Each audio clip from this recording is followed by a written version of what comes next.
giant insects, tiny mammoths, and whales that used to be small on land.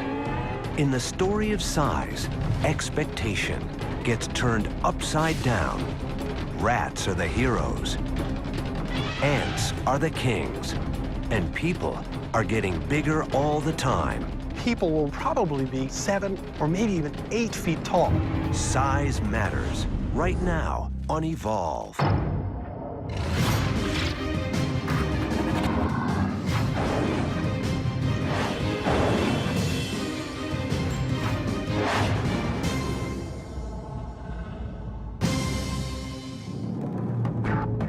What if there were a world where the big creatures were small and the small creatures were big? In fact, we're living in it. The sizes of different animals seems fixed, but in the long view of evolutionary time, they are ever-changing and full of surprises. The world's most massive land animal today is the African savanna elephant.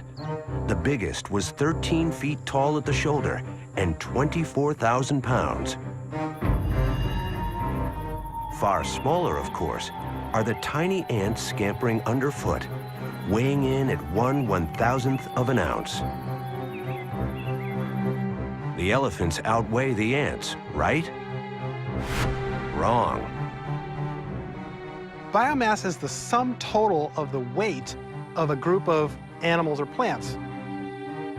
What's amazing is that the biomass of ants makes up 20% of the biomass of all other animals on the land, even though each individual ant is tiny. In fact, ants outweigh elephants by more than 10 to 1. Elephants, 3 million tons. Ants, 33 million tons. Weight, length, height. Nothing is fixed. Nothing is certain. Size changes because size can determine an animal's fate. Fundamentally, for animals, size matters. It makes a difference to every interaction you have with other organisms, and it makes a difference to the way you live in your environment. It affects how much you need to feed, it affects what you can feed on, and it affects what's going to feed on you. Everything depends on size. The story of size is an unending series of outlandish science fiction tales. Bugs as big as birds, elephant relatives as small as ponies. The only difference is these stories are scientific fact. I would love to have a house mammoth. Pygmy mammoths, relatives of elephants, evolved on the Channel Islands off of California. Paleontologist Larry Agenbrod was the first to identify these full-grown but tiny mammoths back in 1994. Got a phone call from Channel Islands National Park, and they explained they had a big skeleton being exposed on the island. Could I determine whether it was a mammoth or something else? Mammoths emerged about 1.8 million years ago, and some species were alive as recently as 4,000 years ago. Mammoths were larger than modern-day elephants, up to 14 feet at the shoulder. What Agenbrod found on the island that day was strangely smaller. At the Mammoth Site Museum in Hot Springs, South Dakota, Agenbrod compares his beasts. Here's a femur of another mammoth. It's the same femur as we got there, right femur, but you can see that it's very small, only a fraction of the size of this big Columbian mammoth. A study of the wear and tear on the bones determined that the smaller animal was not a juvenile. It was a fully grown adult.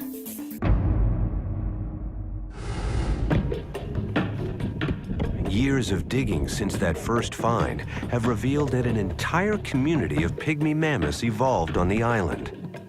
On the island, I'm finding the average size about 5.5 feet. These mammoths were 1/10 the weight and half the height of their cousins on the mainland, and lived there as recently as 20,000 years ago. Why did the mammoths evolve to be so small?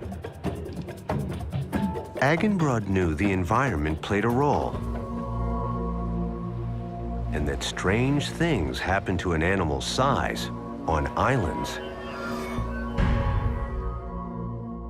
On the Galapagos Islands in the Pacific Ocean, tortoises can balloon to 700 pounds, 3.5 times continental size. Indonesia's Komodo Island is home to the world's largest lizard, the 10-foot Komodo dragon.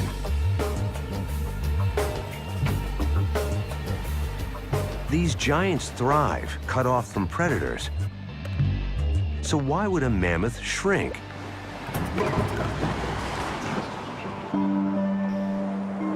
Agenbrod looked to the island history for clues.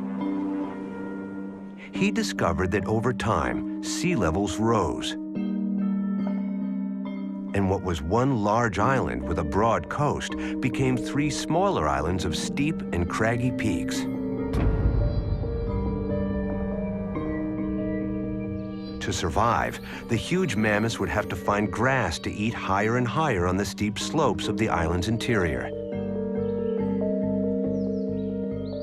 And for that task, being big was a huge disadvantage.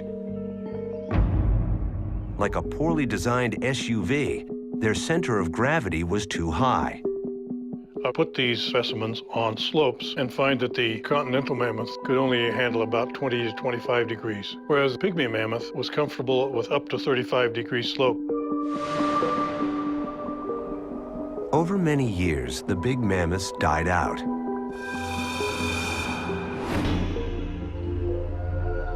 The smaller ones survived, mated, and bred generations still smaller, until the pygmy was all that was left.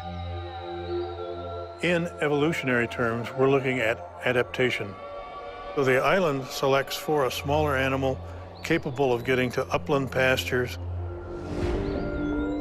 Like all animals on Earth, the size of pygmy mammoths was determined by a complex cocktail of factors. Here on this island, food supply and the lay of the land were enough to shrink them to 1/10 of their original mass. They were able to adapt and survive until humans arrived on the scene. I think these little beasts saw the first people arrive on the island, and the first people that arrived on the island saw a meat source that was manageable. I kind of regret the fact that we didn't have an island where nobody ever got to. They were still on Wrangel Island 3,700 years ago. That's when the Egyptians were piling rocks to make pyramids. Agenbrod holds out hope that even though humans were a major factor in their demise, someday humans might engineer the mammoth's return. I'm for cloning if we can bring back a mammoth. I see no reason not to bring them back if we have the skill and the technology to do so.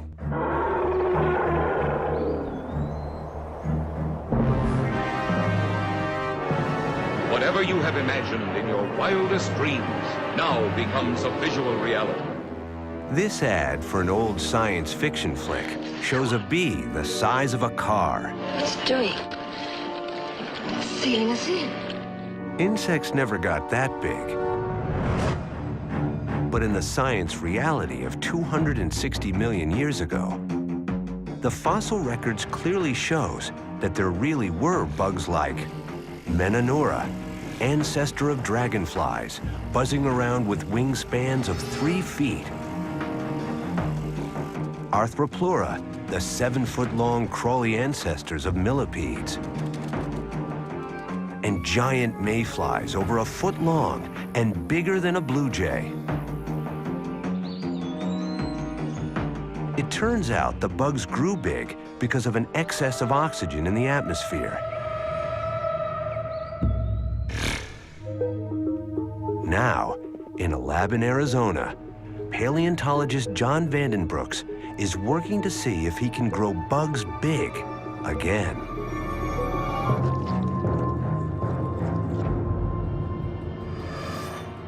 We're rearing insects in the lab here under different oxygen levels to see how it affects their modern development. The most massive bug in the world is the South American Titanus beetle. It can range up to 6.5 inches long. Why can't it grow bigger? Today's oxygen level is approximately 21%, and contrary to the popular view, oxygen actually varied greatly from that value through geologic time. Oxygen is at its highest recorded levels when insects are giants. Could this be why they could grow then and not now? This video X-ray shows a beetle breathing, not through a closed system with lungs and a bloodstream carrying oxygen like humans, but through a series of tubes, like an open-air duct system, bringing in air directly from the outside world through the insect's hard and inflexible shell. These straw-like tubes are called trachea, and they are what keeps today's bugs from getting too big. With increased body size, the amount of that internal body that's taken up with trachea, or the respiratory structures in insects, increases. As the bugs get larger, the bigger air tubes squeeze out the muscles, and a maximum size is quickly reached, because a bug without leg muscles can't move and gets eaten. Vandenbroek's bugs were fed on oxygen levels amped up from today's 21% of the atmosphere to the same rich 30% oxygen mix that existed in the time of the giant insects. The result? 25 to 30% larger bugs. Because the trachea can draw enough fuel, staying just the size they are. With enough generations, who knows how large these oxygen-fed bugs might grow? What if oxygen levels rose again? Would the ad for that old science fiction movie be a coming attraction for our own future? The answer is, likely not. With higher oxygen levels, an insect may be able to achieve a much larger body size, but just because it can doesn't mean that they always will. It's these other factors, such as predation and nutritional availability, that will also work in combination with the environmental factors to really establish what body size that a group of insects or an individual insect will actually grow to. Oxygen supply is just one of dozens of factors that influence how big an animal can get. Some of these factors, like gravity, we've known about for a long time. Some remain mysteries, like how the blue whale grew to become the largest creature that has ever lived. The jaws of this animal alone could swallow a small compact car. Now, these two scientists think they might have finally uncovered the answer to the mystery of the blue whale. See how much the muscles actually... I've never seen anything like this before. Yeah, this is unprecedented.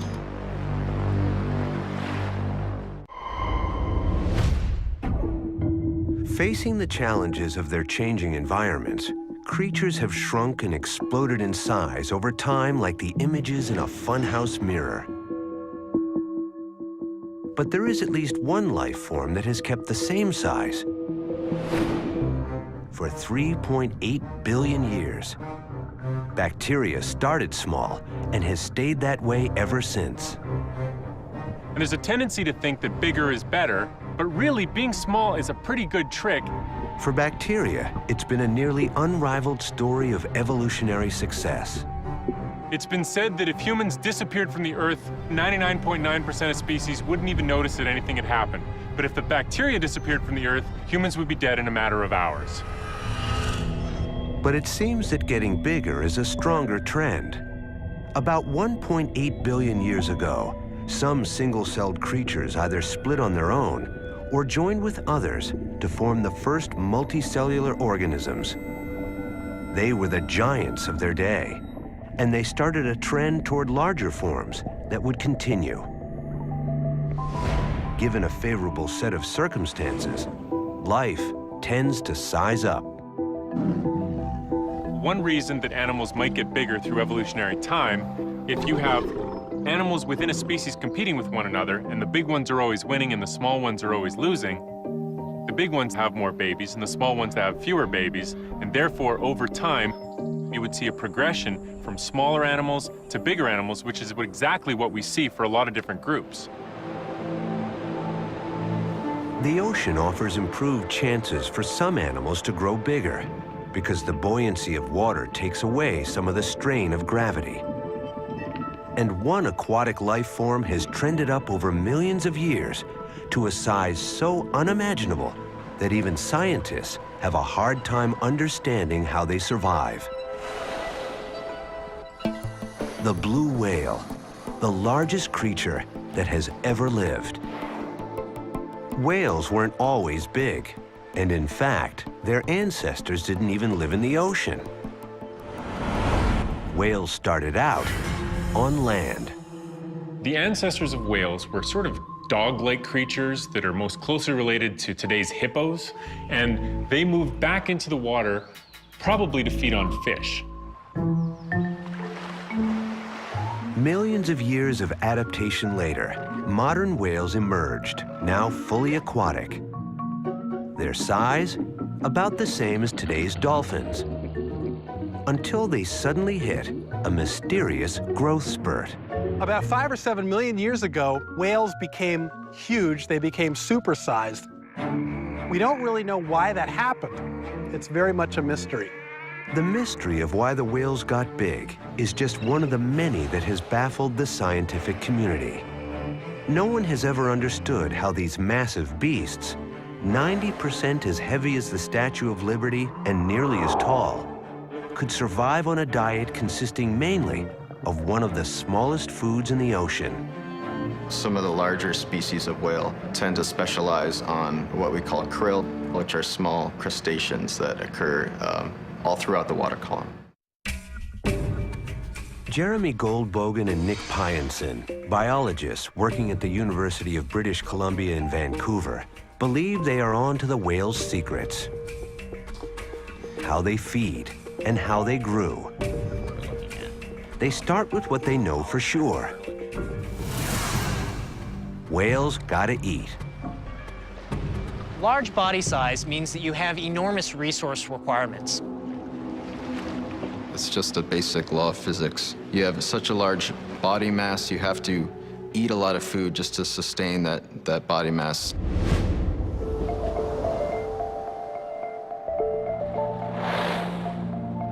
The blue whale needs a ton of food a day to survive.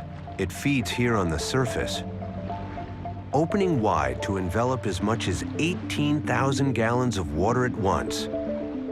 That's about 30 hot tubs worth.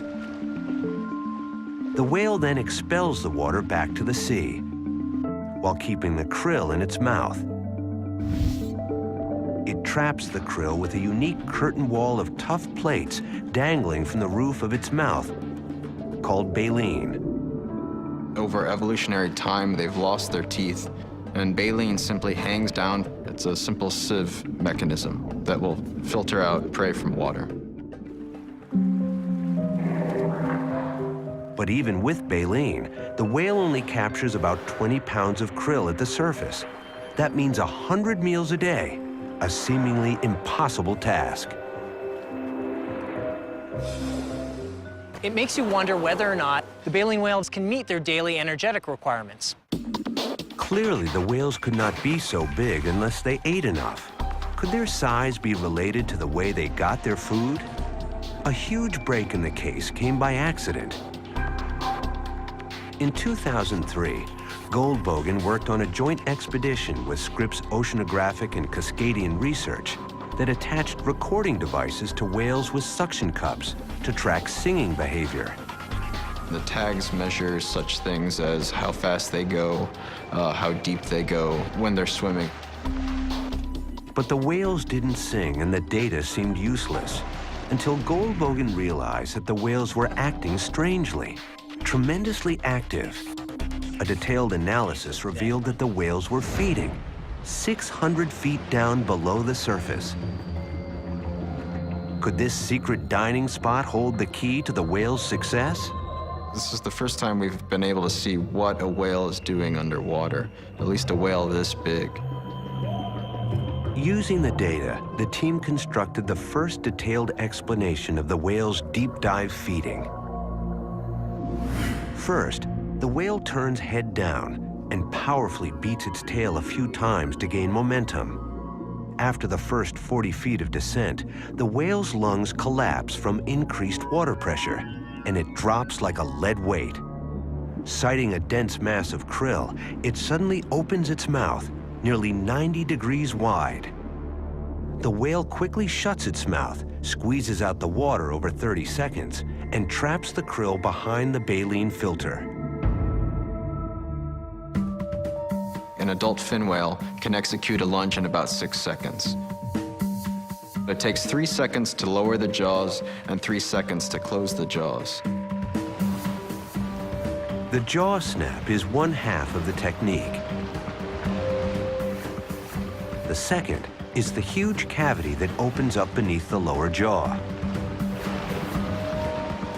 So this would be similar to what we have right here under our chin. So their tissue runs from the chin all the way to the belly button. The research shows that each deep dive averages 4 lunges and lasts about 7 minutes before the whales have to come up for air. In the Southern Ocean alone, krill constitutes 500 million tons of biomass, twice that of humans. And krill appear in oceans all over the world. This plentiful food supply for whales turns out to be a key factor in their evolution as giants of the sea. With dense packs of krill available 600 feet down, even at only 20 pounds a bite, the whales can get enough food in just 4 hours a day, leaving plenty of time for singing.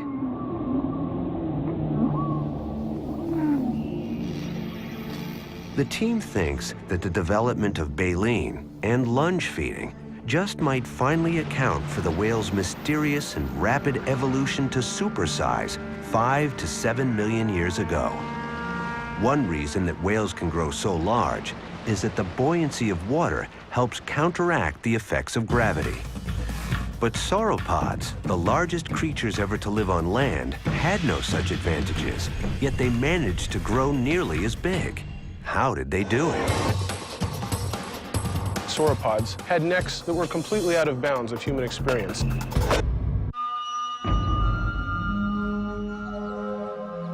In the world of big, nothing on land has ever topped the sauropods. A plant-eating subgroup of dinosaurs, sauropods roamed the entire globe 200 million years ago, ranging up to 130 feet long, nearly the length of the White House. They set all the records for land animal size. They were even too big for T-Rex to attack. We don't find very much evidence of big sauropods being attacked by big predatory dinosaurs, things like Tyrannosaurus rex. Be up to 30 or 40 feet long and maybe 7 tons. These are fearsome animals, but they're just no match for a full-grown sauropod.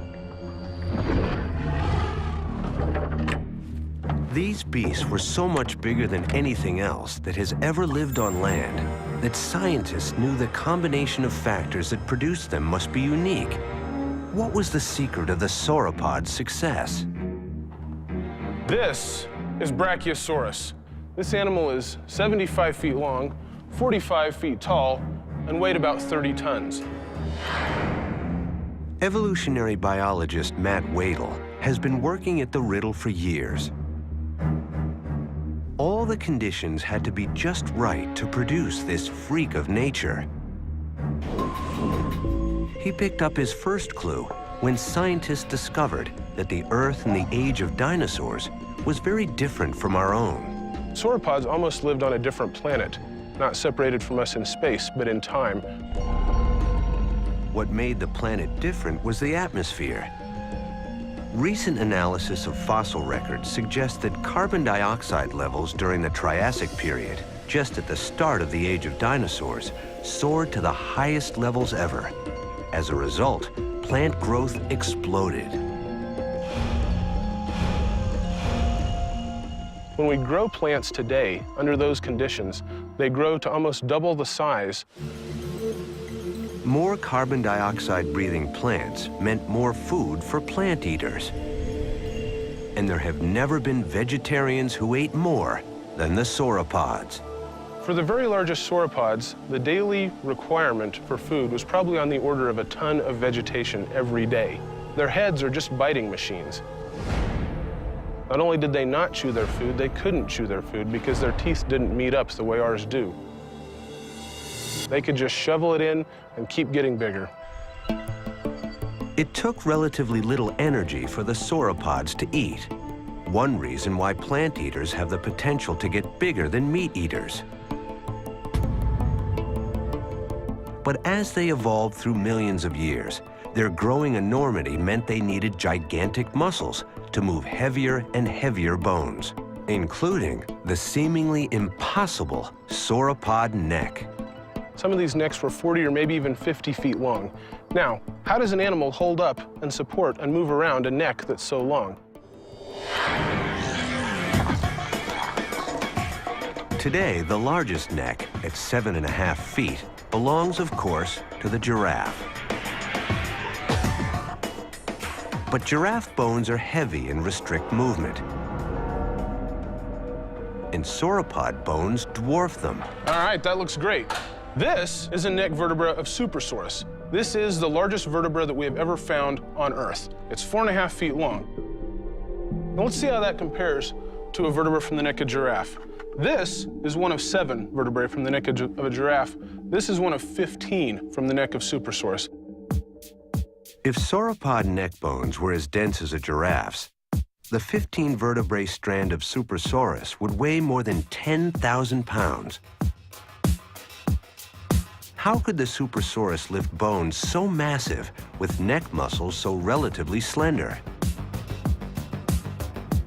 Because the bones have turned to fossilized rock, their weight in life is unknown.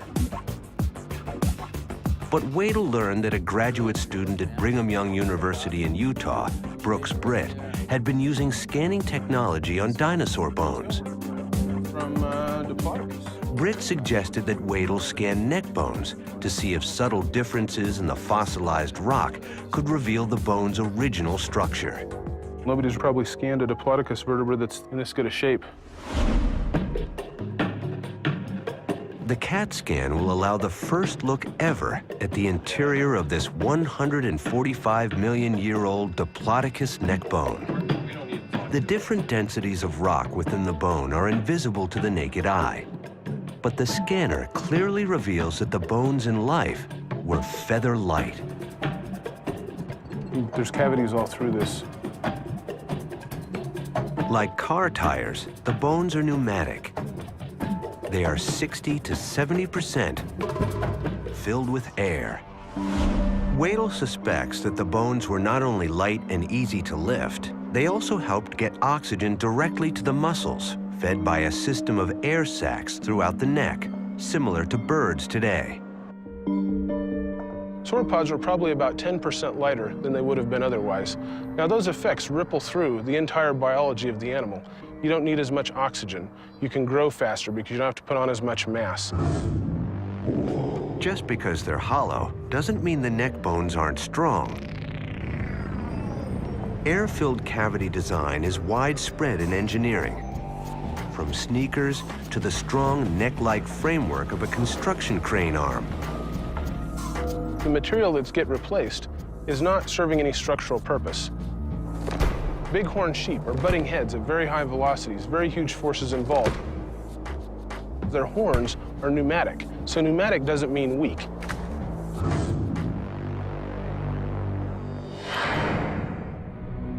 The sauropods had hit on just the right mix to become a freak of nature. Hollow bones, plenty of food, and a huge size to deter predators.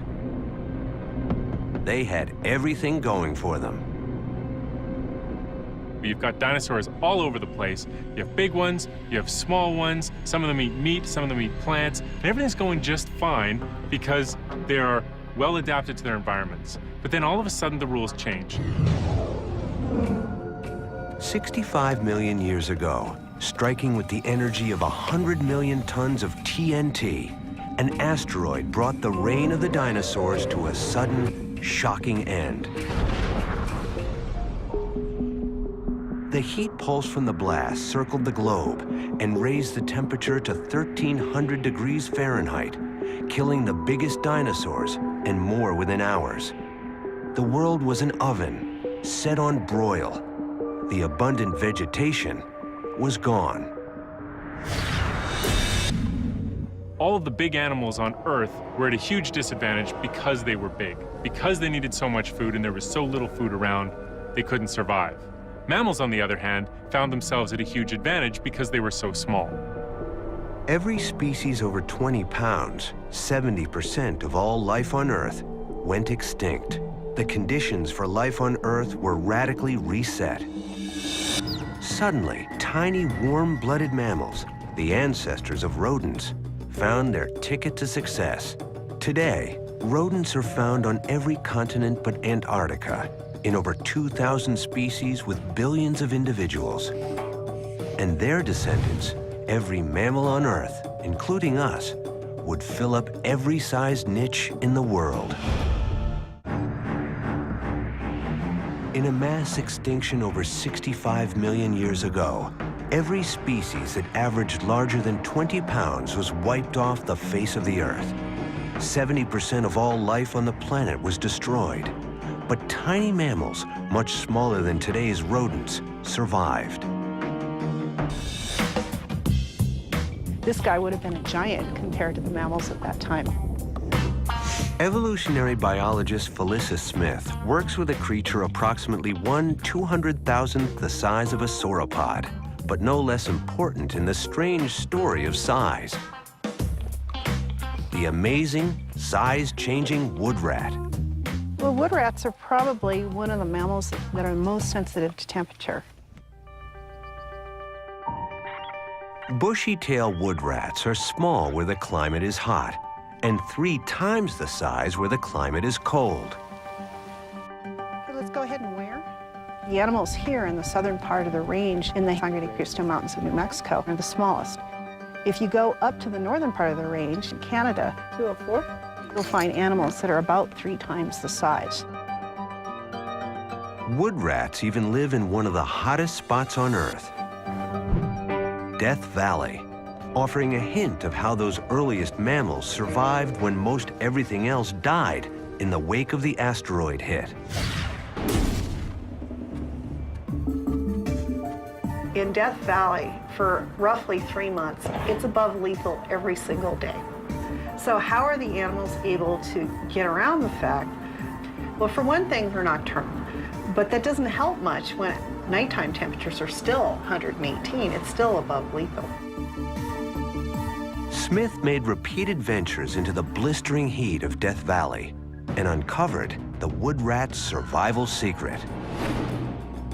The animals build these enormous dens, and we found to our surprise, by burrowing deep enough in the ground, some of these animals were able to get to a place within their den where the temperatures were 36 degrees Fahrenheit, cooler than the outside temperatures, which is an enormous amount.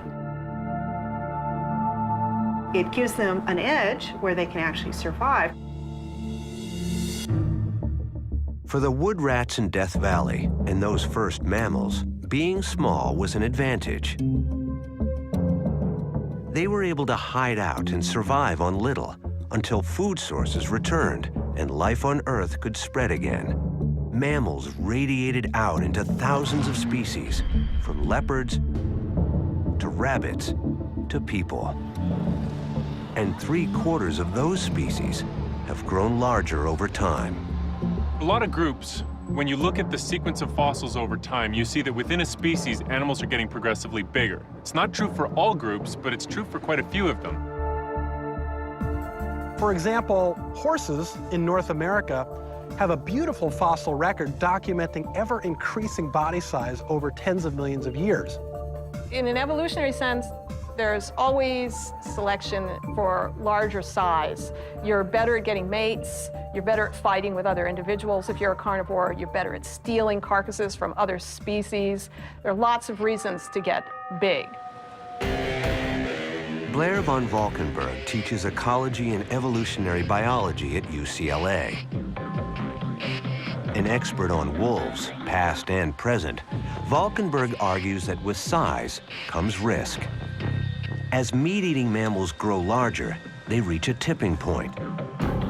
It's really interesting. Mammalian carnivores fall into two groups, basically divided by body size. Everything that's less than 44 pounds and pretty much everything that is above 44 pounds. Above 44 pounds, a meat-eating mammal has to change its diet to eat much bigger prey. Otherwise, it has to hunt too frequently. Imagine a day in the life of a wolf. And the wolf says, I'm going to eat mice today. So he goes out and hunts, catches a mouse. Yum, that's good, but I'm still hungry. So let's get another mouse. Still hungry, another mouse, and another mouse, and another mouse. Every mouse he catches, he's expending that energy that he gained catching that next mouse. So he can hunt all day and never get full, never be satiated. The balance between size, food, and the energy required to get it means that no land mammal carnivore could ever be bigger than 2,400 pounds, about 700 pounds heavier than the heaviest polar bear. Animals can't get infinitely big. There are all kinds of factors that come into play. Animals have to be able to get enough oxygen to their tissues to keep their tissues alive. If you're really big, that's not very easy to do. Animals have to be able to find enough food to feed themselves. If you're infinitely big, there's just not enough food in the environment. Also, most animals have to move around on the ground and support their body weight. And if you're too big, that just can't be done. The dire wolf evolved about 9 million years ago and grew to 150 pounds, twice the size of today's gray wolf, which made it an evolutionary success for a time. But the dire wolf could not adapt when the change in climate killed off some of its prey. After 100,000 years of coexistence with its gray wolf cousin, the big-eater dire wolf went extinct 10,000 years ago. Meat-eating dinosaurs, of course, got much bigger. But even an energy-efficient reptile like T-Rex bumped up against its maximum size. Tyrannosaurus rex was probably limited in how big it could get because it relied on meat. And there are studies that suggest that Tyrannosaurus rex was as big as a carnivore can get. Sometimes you can't just keep on getting bigger. What about human beings? Are we evolving bigger and taller all the time? And are we therefore at risk for extinction? There's no question that over the last 100 years, people have been getting taller, especially in North America. If you go to an old colonial home, the doors are shorter, you feel like a giant walking around in there. But is that a result of evolutionary change, or is that just a result of differences in nutrition? That's something we don't exactly know. Human height is something of a mystery, and the story is full of surprises, starting with the fact that we are now shorter than we were 50,000 years ago. Believe it or not, agriculture was not progress. Across the globe, human height has risen in the developed world over the last 150 years, from an average of 5'3" for men to 5'8", with women about 5 inches shorter. What accounts for this growth spurt? Better nutrition? Or an evolutionary trend brought about by mate-choosing behavior that Charles Darwin named sexual selection? Or to put it in the terms of the mating ground, chicks dig tall guys. In general, I prefer taller men. If he has a larger and stronger physical appearance, it just looks better. I like them to be bigger than me to feel more protected. It's just more attractive. Something kicks in.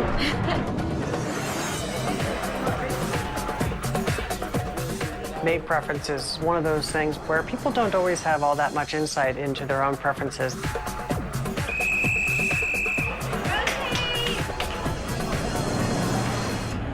Evolutionary psychologist Robert Kurzban studies human mate preference, gathering data in the controlled conditions created by a hurry date.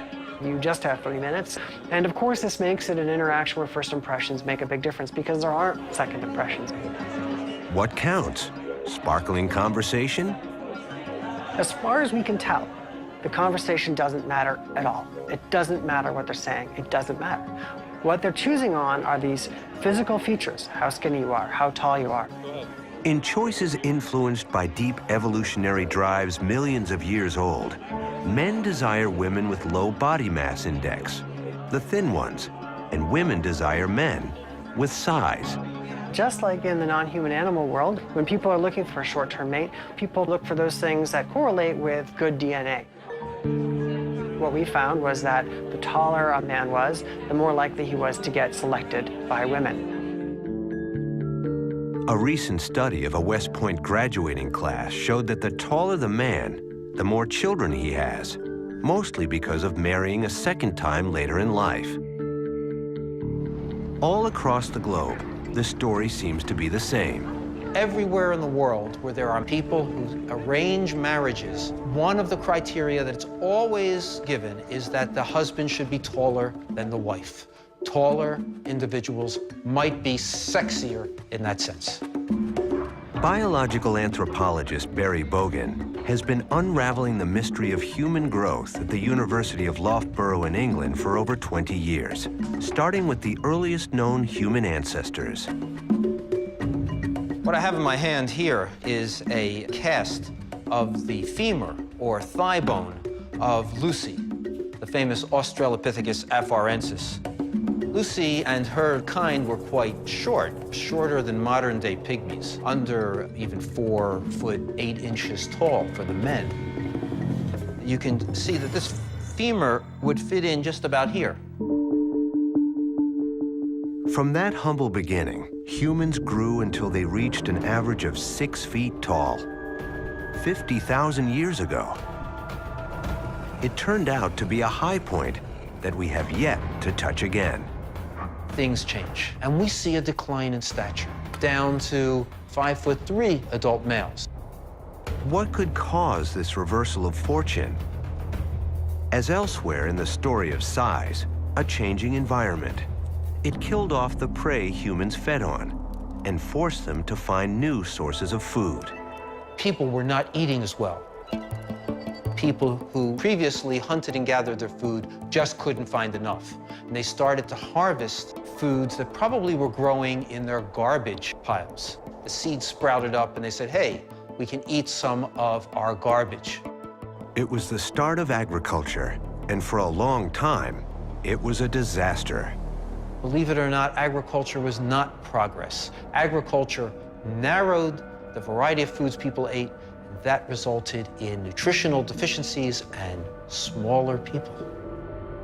Good nutrition would be scarce, and height would remain compressed until the late 19th century, when better foods, improved sanitary conditions, and healthcare took the brakes off human height.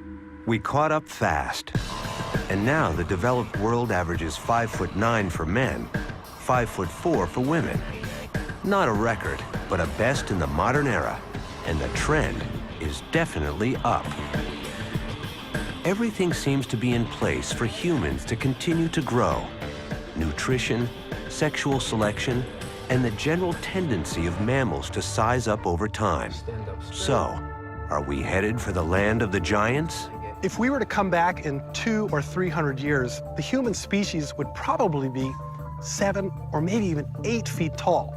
It seems hard to believe, but the fact is, humans have been getting taller every generation. It's a combination of nutrition and genes, but that combination is making our entire species bigger than they were. But not everyone agrees. Will we be 7-footers and 8-footers and taller? I don't think so. There is a cap on healthy human height. Bogan points out that above 7 feet, people today encounter increased medical problems associated with their height. He believes that the greatest average height we can most likely achieve is a healthy 6'2" for men and 5'8" for women. If I live another 100 years, you can come back and ask me if I was right or wrong. As human beings and all life on Earth moves to the future, all the factors affecting body size, from mating to predation to environment, will continue to be in play and are likely to produce amazing and unexpected results as size continues to evolve.